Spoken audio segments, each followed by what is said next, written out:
Today we are going to interview a police lieutenant.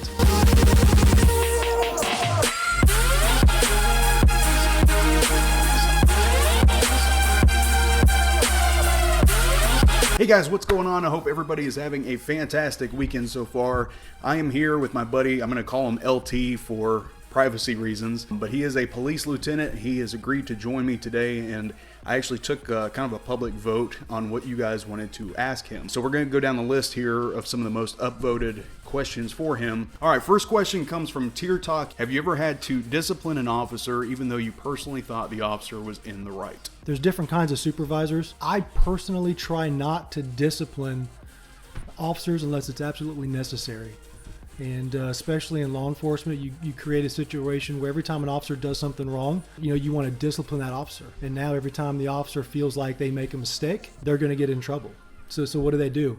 Then it creates a situation where they don't make decisions, and it creates a bad environment. So I personally don't do a lot of disciplining. I like to do a lot of teaching, but there have been times when I've had to tell an officer, hey, that wasn't the right thing to do, but I could have seen myself doing the exact same thing.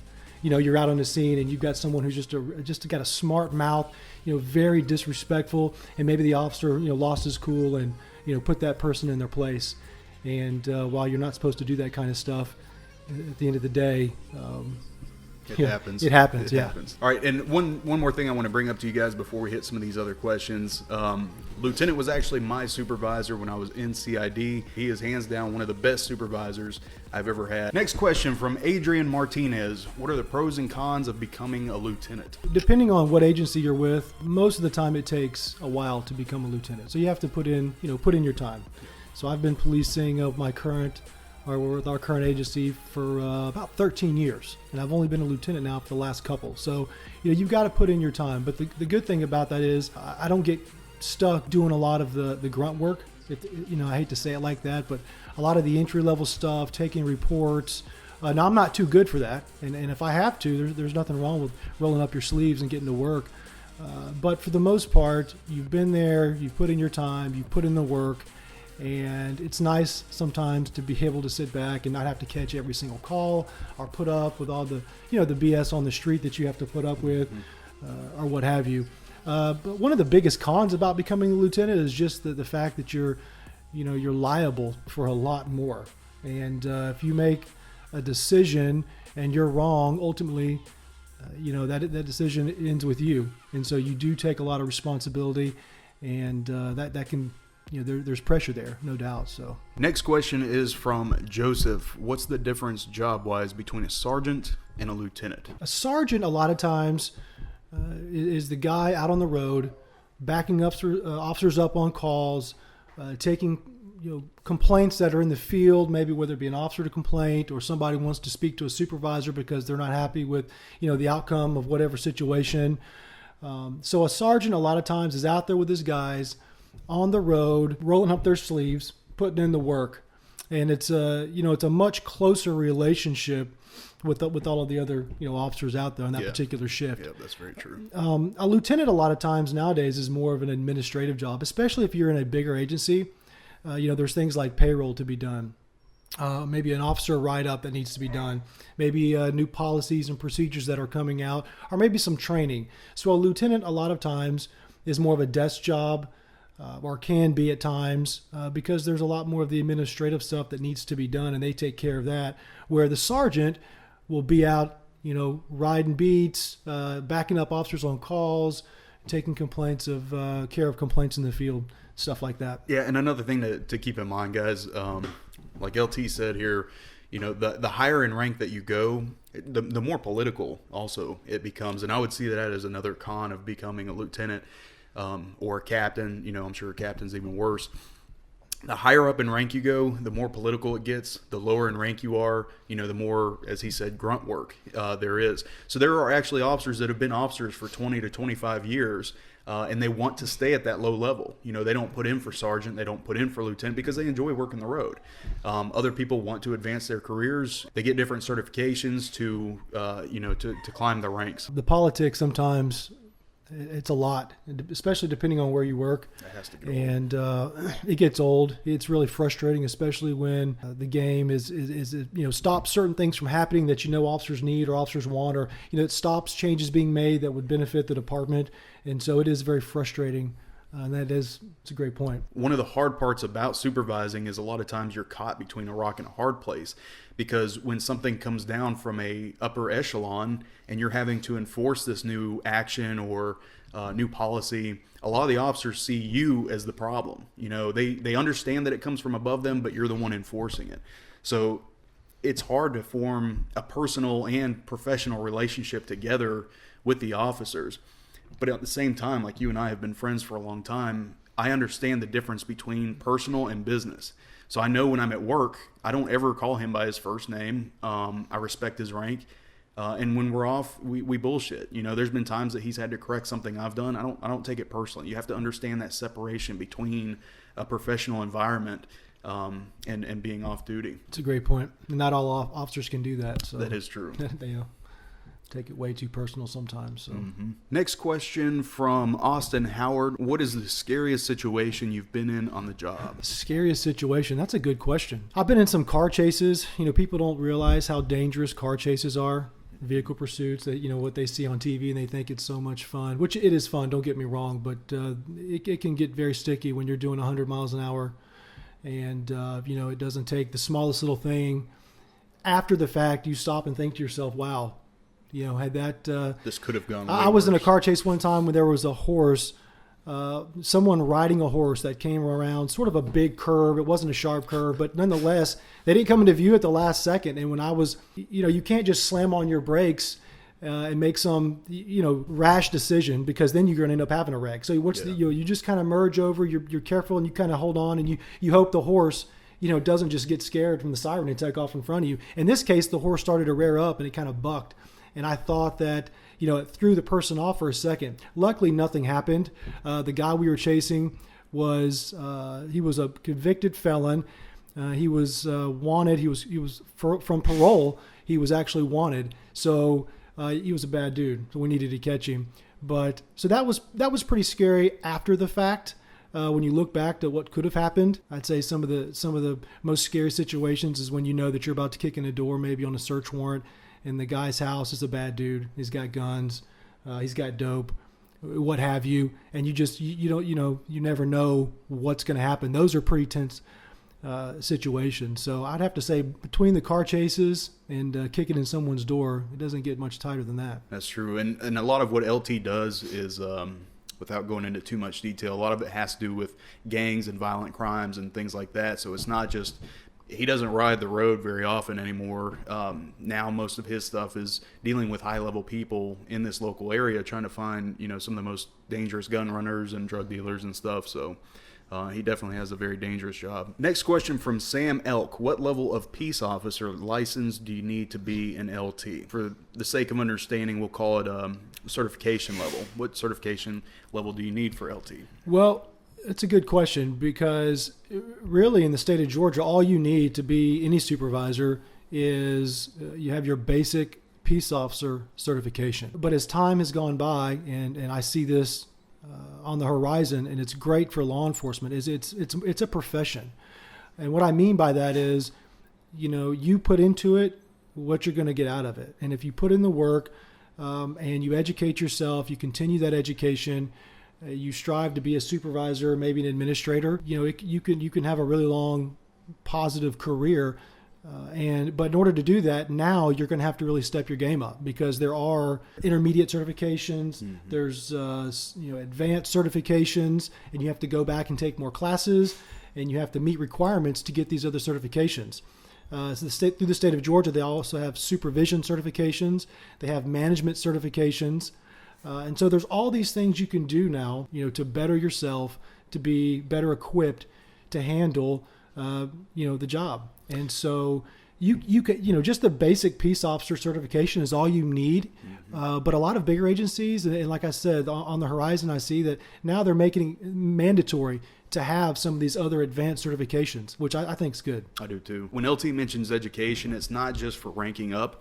I guess if that's what you make of it, then that's fine. But to me, education is very important because not only does it allow you to gain rank and climb the ladder, it also teaches you a lot about what you can and can't do. It teaches you a lot about case law, about liability.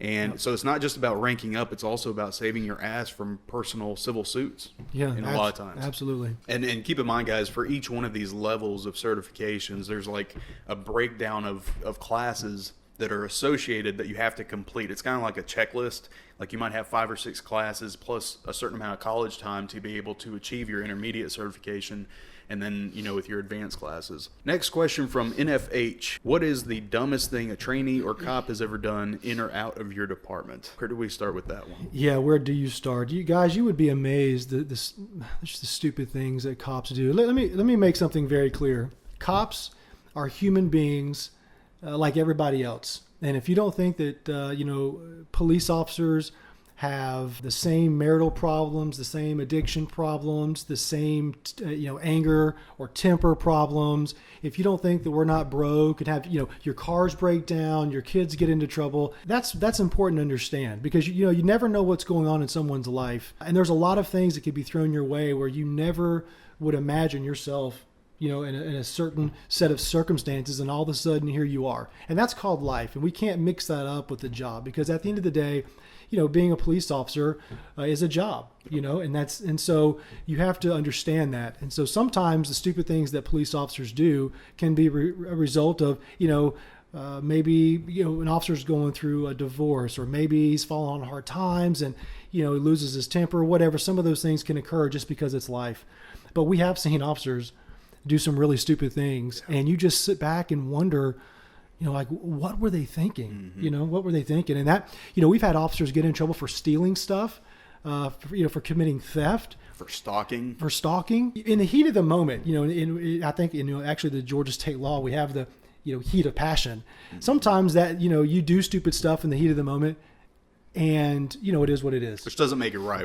It doesn't make it right, but come on, everyone has been in a situation where you lose your temper because something's happened, and you're really pissed off. Yeah. Oh yeah. But to go out and to steal something, or to like you said, getting in trouble for stalking someone, even as a law-abiding citizen, police officer or not, those things are wrong.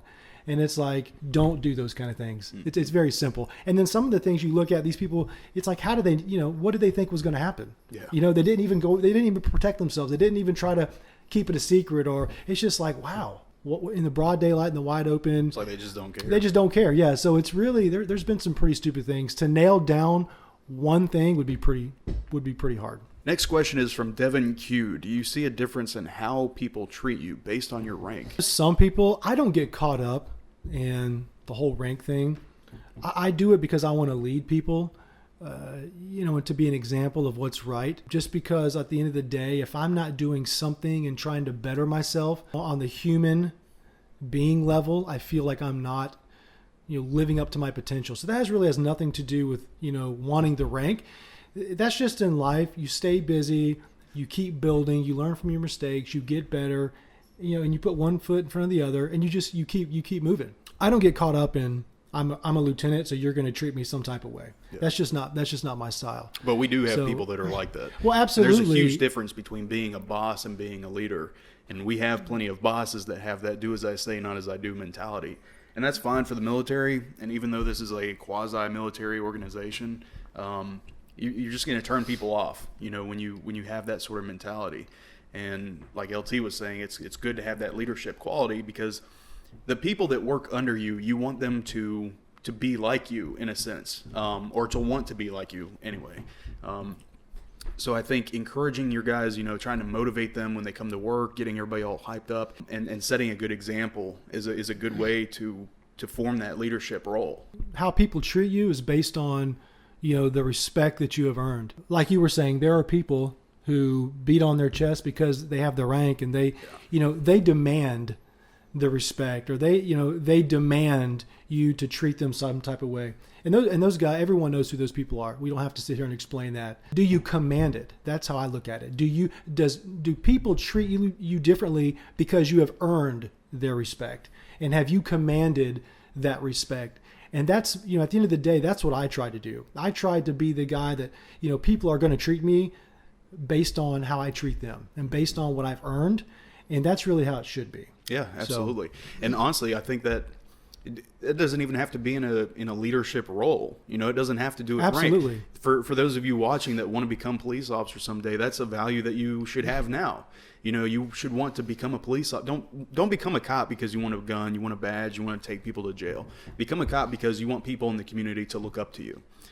Become a cop because you want to be a good example for the kids in the neighborhood. Those are the reasons. If you have that kind of mindset getting into this line of work, by the time you become a supervisor, you're already going to have all the officers pretty much won over on, you know, wanting to work for you. Because that's the kind of people that we want in this line of work. We don't want the power hungry people. We don't want the abusive people. We want people that are in this job for the right reason. Absolutely. I agree. Okay, guys, we're going to take one more question. Last question is from Hunter Mayer. Advice from a senior officer on what police departments look for during the hiring process. What looks the best and what makes the recruit stand out from the rest? You're on the hiring board, aren't you? Well, I am on the interview board. Let me tell you, one of the biggest things that I see is you can tell when someone comes in there and they give you some cliche answer or some generic, I want to help the community. I want to help the community. Or, you know, some answers, you ask the same questions to everyone. Mm-hmm. And so you'd be amazed at how many people give you the same answers. And it's almost like it's a generic answer. Honesty goes to the law. It's no different than when you get pulled over and it's, you know, if you try to get out of a ticket and you make excuses, that's when you're going to get a ticket. Yep. So just owning up and being honest about mistakes that you have made. There's going to be somebody that comments, there always is. Go figure, a cop just trying to get somebody to admit guilt. We're not trying to get people to admit guilt. We're trying to make people accountable for their actions. Exactly. There's a big difference. Yeah, I mean, look, when you go to the hiring process and there's a background check, if you've done something stupid, we're probably going to find out. If you've ever been in trouble, you know, from your references to your criminal history, you know, the thing is the people who stand out are the people who come to those interviews who are just honest. They're accountable for whatever they've done in the past, whether it be good or bad. And they're genuine. You know, they're just genuine people. So, of course, you want to have an education. Of course, you want to look sharp and you want to look the part. Of course, you know, a criminal justice degree looks good versus someone who's, you know, no degree and maybe has worked in sales. So, but that doesn't mean that person is not qualified either. So, but just be yourself, be genuine, and be honest. And that really, you would be just surprised how refreshing that is. And it really goes a long way. Yeah. And let me add one more thing on the back, since that's the last question. This comes into play because as a supervisor, I see this a lot. And I think this is one of the biggest problems that young officers have is just the ability to make a decision and how that ties into what you're looking for. We ask questions and it's like people are scared to answer the questions honestly because they're scared of what we may think, or they're not sure if it's right or wrong, because there's a question in there that says something to the effect of, you know, you pull over, you know, the chief's wife and she's done something illegal, you know, what are you going to do? And people always are, you know, just deer in headlights and they're looking around and they're like, I'd call my supervisor. And that's like the most generic answer. The relationship between, you know, the general public and law enforcement has been pretty bad as of recent. Because there's a lot of officers that are doing a lot of stupid things. But at the end of the day, you can't not make decisions because you're afraid that you're going to get into trouble or you're afraid that someone else is not going to like that decision. And it's no different when you get in front of an interview panel. You know, they ask you a question, answer it honestly, and stand behind it. Yep. You know, be able to make a decision when it's time to make a decision and don't rely on someone else to make it for you. Remember what I told you guys before, the moment you change your answer during an interview, they're going to know that you're unsure about your answers. And that to me, that would show an indecisive candidate. Absolutely. I would rather you be wrong and own it and be 100% wrong than you be 50-50 wish-washy because you're not really sure. I have officers all the time who make mistakes and they do stuff wrong. I care, but I don't care. You know, my thing is let's learn and do it right the next time. Yeah. You own your mistake. If it's an honest mistake, we can correct it and we can move on. And the same thing in the interview, how your question was asked.